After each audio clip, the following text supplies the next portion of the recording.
Buenas tardes, mi nombre es Fernanda González y en conjunto con mi compañera Daniela Galá hablaremos sobre las etapas que puede atravesar una familia ante la llegada de un hijo con necesidades educativas especiales.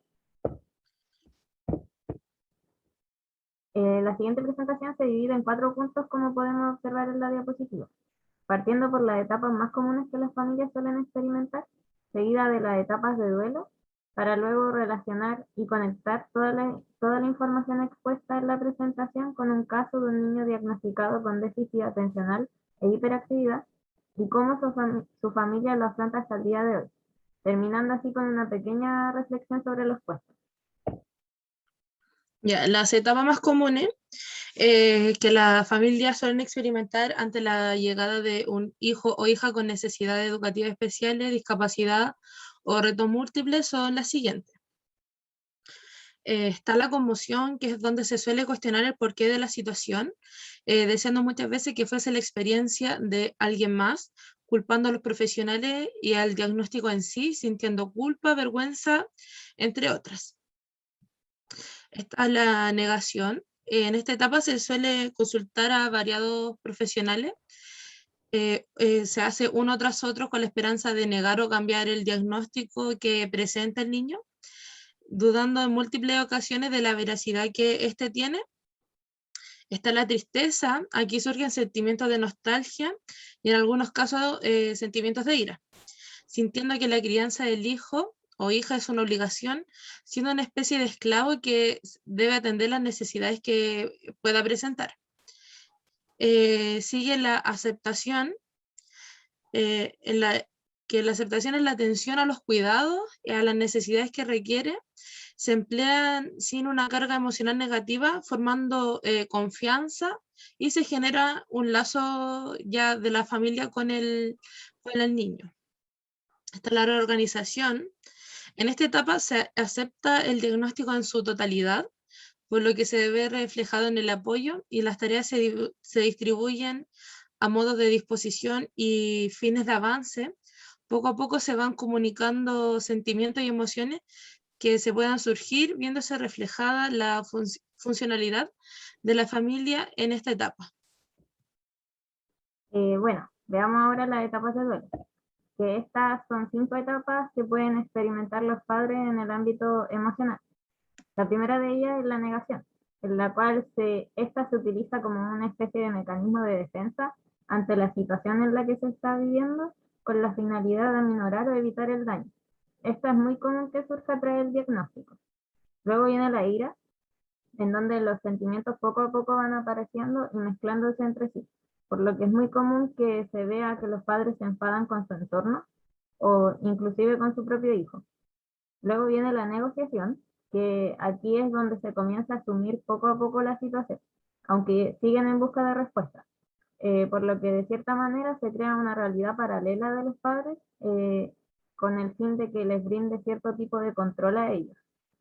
Luego viene una etapa llamada depresión, que en esta se acepta, se asume y se comprende que el diagnóstico no va a cambiar, por lo que se genera una sensación de vacío, el cual produce un desgaste tanto emocional como físico.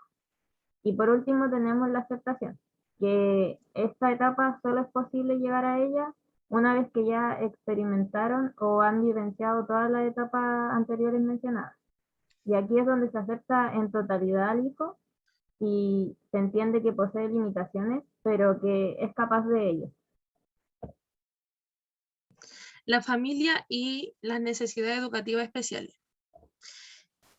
Los niños o niñas con necesidades educativas especiales suelen experimentar dificultades mayores que el resto de sus pares en cuanto al aprendizaje que les corresponde según la edad que tengan, por lo que se verán obligados a requerir apoyo especializado de diferentes profesionales. Cada uno de los miembros que integra la familia se ve afectado de manera diferente. Lo importante es cómo estos se adaptan y se enfrentan a la situación que están viviendo. También debemos considerar que la familia es un sistema de relaciones en donde las modificaciones o cambios en alguno de sus vínculos afecta a todos los integrantes que la conforman, no solo a una persona, sino que a todo el núcleo familiar. Se verá si la familia es funcional o no, dependiendo de cómo ésta se adapta y enfrenta dicha situación. Bueno, ahora veremos el ejemplo de caso. Tenemos que Agustín es un niño de 6 años de edad que a los 3 fue diagnosticado con déficit atencional e hiperactividad por un neurólogo.